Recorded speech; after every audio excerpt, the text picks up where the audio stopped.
Estamos começando o nosso programa Câmara Entrevista.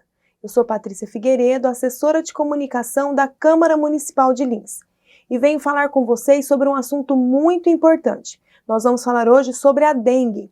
Desde janeiro, são 46% de aumento de casos de dengue no Brasil. O número de casos tem aumentado e já são 160 mil casos em todo o país. Nós estamos aqui com Fabiano Oliveira, que é o responsável pelo controle de vetores da cidade de Lins, e vai falar para a gente sobre esse assunto, como está a situação no município e o que as pessoas podem fazer para colaborar com o seu trabalho. Seja bem-vindo. Muito obrigado, Patrícia. Para a gente é muito importante poder participar aqui na TV Câmara. É importante salientar que as nossas atividades são todas preconizadas pelo Ministério da Saúde e a administração do Dr. João Pandolfi e também a Secretaria Municipal de Saúde tem seguido criteriosamente essas normativas na realização dos trabalhos.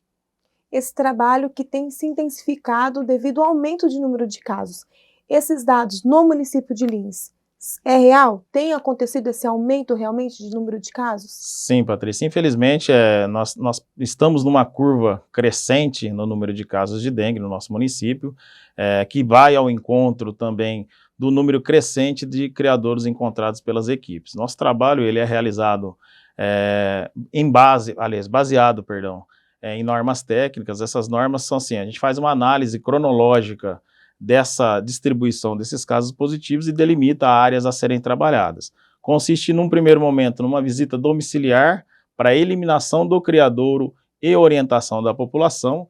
E o que tem nos deixado muito em alerta? No momento dessas visitas, nossos agentes, nossos técnicos, eles têm se deparado com uma situação de um aumento muito grande na oferta de criadouros. Para você ter uma ideia, hoje, na média geral do município, isso só em imóveis habitados, só em imóveis que tinha a presença do morador no momento da visita. A média por quarteirões no município hoje é de 4 criadouros por quarteirão. Isso é um número muito acima do que é recomendado. Para qualquer tipo de doença, para qualquer tipo de situação de vetor de transmissão de doença, o recomendado é o mais próximo do zero. Então, assim, a meta nossa seria no máximo 1. Isso seria o máximo. Hoje a gente tem encontrado pelo menos 4 criadouros por quarteirão. E quantas pessoas fazem parte da equipe?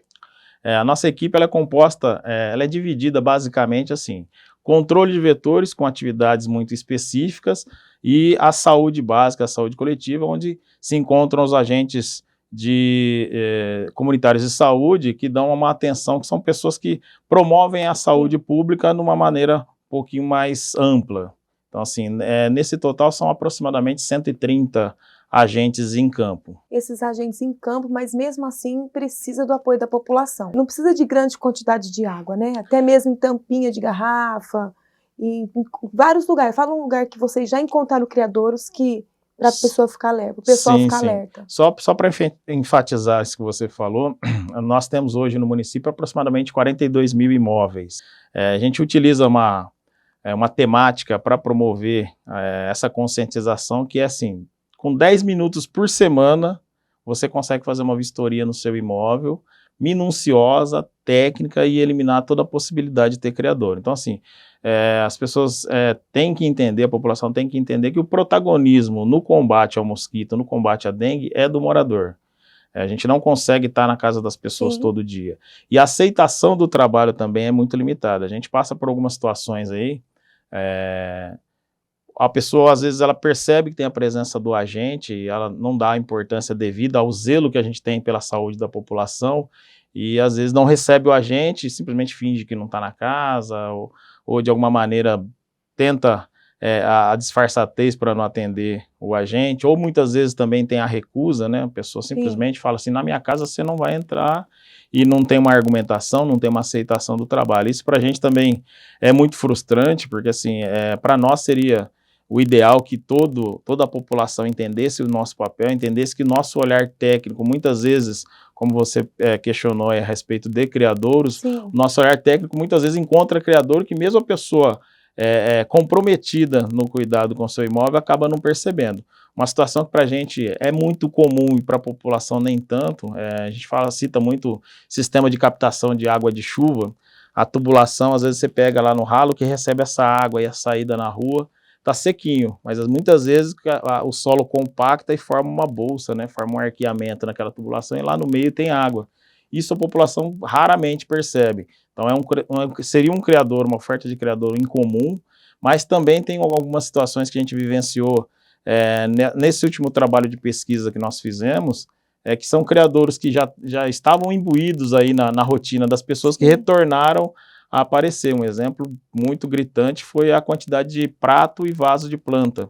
Tudo bem que a gente entende que as chuvas intensas, elas foram um fator determinante para alguns outros agravamentos, não só de dengue, mas algumas outras situações no município, mas também para a dengue ela contribuiu e foi um fator determinante. Então, assim, eu volto a repetir, o protagonismo do morador e o seu comprometimento é fundamental no combate à dengue. E ainda destaco que já acompanhei o trabalho do controle de vetores. Em uma dessas visitas que eu estava presente acompanhando, encontrou criadouros na refrigerador de água, naquela bandeja. Então, assim, uma casa de uma senhora, e ali tinha, e foi esse olhar técnico que percebeu esse criadouro.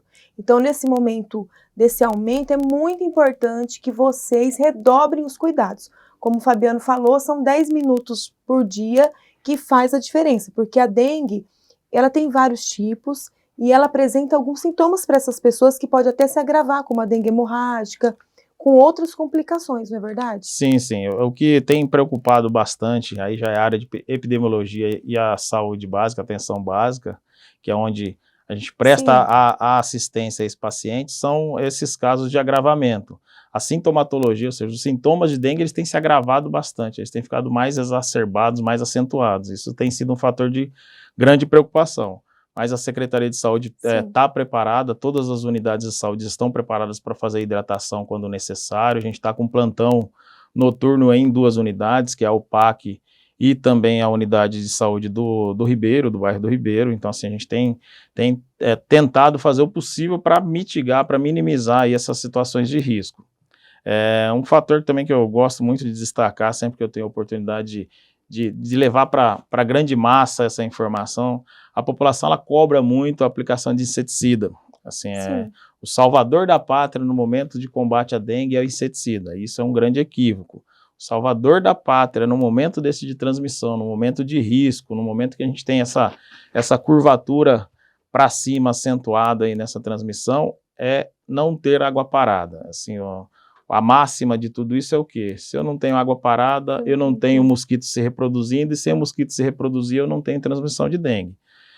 No tocante aí ao inseticida, nós tivemos aí uma nota do Ministério da Saúde, uma nota oficial do Ministério da Saúde em julho do ano passado, onde o Ministério da Saúde nos comunicou da dificuldade na aquisição do inseticida utilizado em saúde pública, tá? Então, diante disso, nós nos reunimos, o corpo técnico se reuniu com a administração, com a Secretaria de Saúde, para definirmos algumas estratégias. Então, assim, a municipalidade em pesquisa e toda embasada tecnicamente, fomentada também por responsabilidade técnica. Então, o município ele fez a aquisição de um princípio ativo botânico, que é um inseticida natural, justamente para mitigar qualquer risco de intoxicação ou de algum problema futuro, até questões ambientais também. Fizemos também a aquisição de um nebulizador acoplado a veículo, o pessoal chamava antigamente de fumacê. Hoje a técnica é diferente, ele é conduzido veicularmente, mas não é mais o fumacê, que era uma termonebulização. Hoje ele é por pulverização, é uma técnica com a sua eficiência também, mas por algumas questões avaliadas anteriormente, isso pelo corpo técnico do Estado, do Ministério da Saúde, foi extinto esse procedimento. Então, assim, a gente realiza hoje, primeiro um bloqueio para eliminação e minimizar a quantidade de criadouros, depois a gente entra com essa nebulização veicular como medida complementar e de resposta rápida, uma vez que o veículo consegue percorrer uma área muito maior, para tentar diminuir ali a quantidade de mosquitos que possam estar contaminados. Mas assim, volto a falar para você, o papel fundamental nisso tudo é do morador. A gente tem o respaldo técnico, tem as informações necessárias para fazer, mas a prevenção ela é muito básica. Eu não tendo oferta de criador em potencial, ou seja, um criador que vai receber água em algum momento, que está lá no quintal, que está em alguma área do imóvel que possa receber água, eu não vou ter mosquito nascendo e não vou ter transmissão de dengue. Por exemplo, num caso, naquela casa foi encontrado o criador. Aí como que é feito esse processo? A pessoa pode ligar ou vocês vão até a residência? Como é feito? Bom, assim, são duas situações distintas, né? Quando eu tenho transmissão desencadeada, ou seja, a transmissão já iniciou, o que a gente faz? A gente vai fazer aquele mapeamento, como eu te falei, e a gente chama de mapa de calor. Eu pego lá, na cidade, todos os pontos da cidade onde estou em transmissão naquele período, e a gente delimita essas áreas para essa ação. Como que a gente está fazendo hoje? A equipe do controle de vetores está numa determinada área da cidade e cada unidade de saúde do município também tem uma área delimitada. Por quê? A gente vai eliminar o máximo de criadouros possível nesse período em conjunto, que é um trabalho de impacto realmente, para diminuir a quantidade de oferta de criadouros, e entra com a nebulização veicular em todos esses locais de transmissão. Uma segunda situação, que seria bem específica, o munícipe percebeu uma infestação de mosquitos, não que necessariamente seja lá, por exemplo, o Aedes, pode ser o Culex, que é o pernilongo comum, mas ele não conseguiu distinguir. Ele percebeu lá, o pessoal chama de nuvem de mosquitos, né, popularmente. Está lá uma quantidade grande, ele entra em contato com a gente, nosso técnico ele vai avaliar. Ele analisando o comportamento dessa infestação, ele já consegue ter uma dedução de onde pode estar esse criadouro. E 90% dos criadouros em situação de infestação são justamente nos imóveis reclamantes. Ou seja, eu liguei lá no controle de vetores, reclamei de infestação na minha casa, o técnico vai lá e ele acaba encontrando esse criadouro na casa do reclamante. Então, assim, é isso que as pessoas ainda precisam de um pouquinho mais de consciência. Nós, no início do ano, nós tivemos uma informação muito gratificante para nós profissionalmente, que assim, a gente vinha na contramão da região e do estado, né, no número de casos de dengue, para a gente foi muito satisfatório. Hoje nós estamos numa situação de alerta, realmente, porque a gente não quer que a situação se agrave mais, mas assim, a gente precisa da colaboração das pessoas nesse momento também. Na cidade de Lins, quais são os pontos mais críticos? Existem bairros que estão aí nesse mapa que apresentam que precisam de uma atenção maior?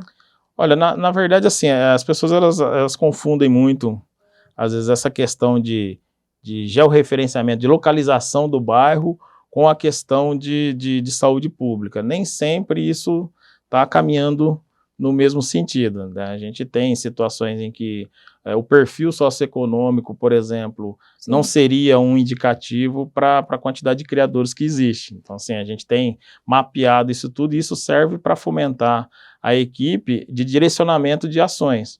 Eu posso ter, por exemplo, uma situação num bairro X, com uma característica de ocupação e com um tipo de criador existente específico e vou direcionar o trabalho para isso. Como eu posso ter num outro bairro uma outra característica. Então, assim, a gente consegue distinguir e mapear essas atividades dessa maneira. Quando a equipe de vetores chegar até a sua casa, atenda, porque eles estão indo ajudar nesse processo de prevenção e salva vidas. Porque uma vez detectado e eliminado esse criador, você vai evitar de uma futura vítima e até mesmo uma complicação.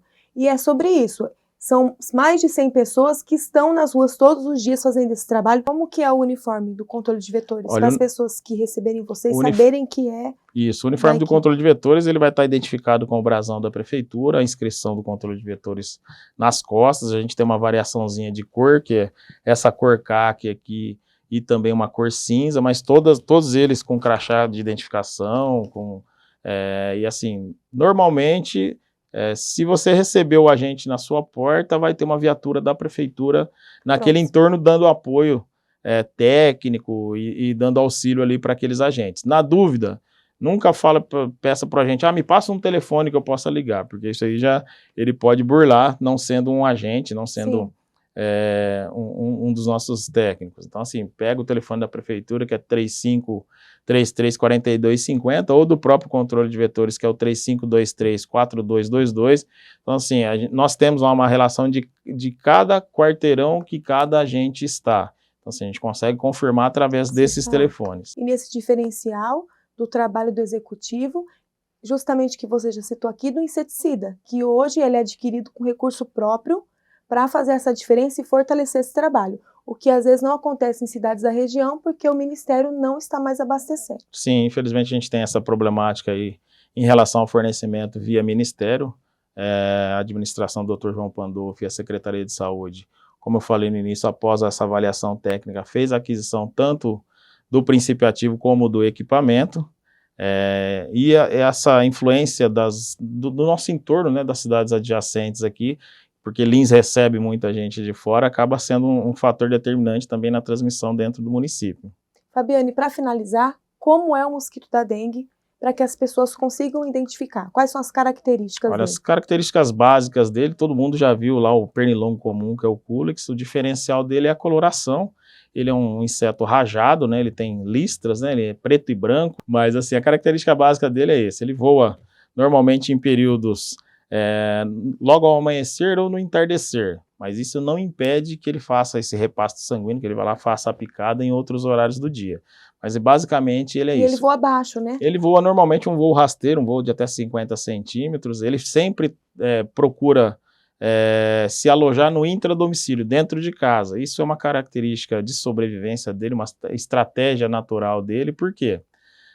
Ele faz a deposição dos ovos num recipiente próximo ao domicílio. Se tiver a oferta de mais recipientes, ele também procura fazer em vários recipientes, porque se você eliminar um, ele tem o instinto da perpetuação, e aí ele está sempre dentro do domicílio para ficar perto do ser humano.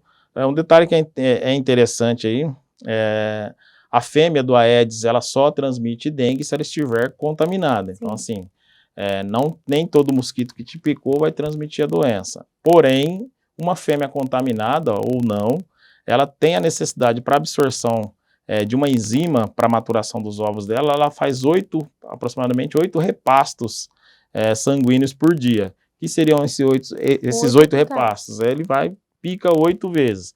Não necessariamente a mesma pessoa, mas assim, só para entender como é importante a gente eliminar o criadouro para não ter mosquito, pela velocidade de disseminação da doença que esse mosquito pode proporcionar. Repelente ajuda?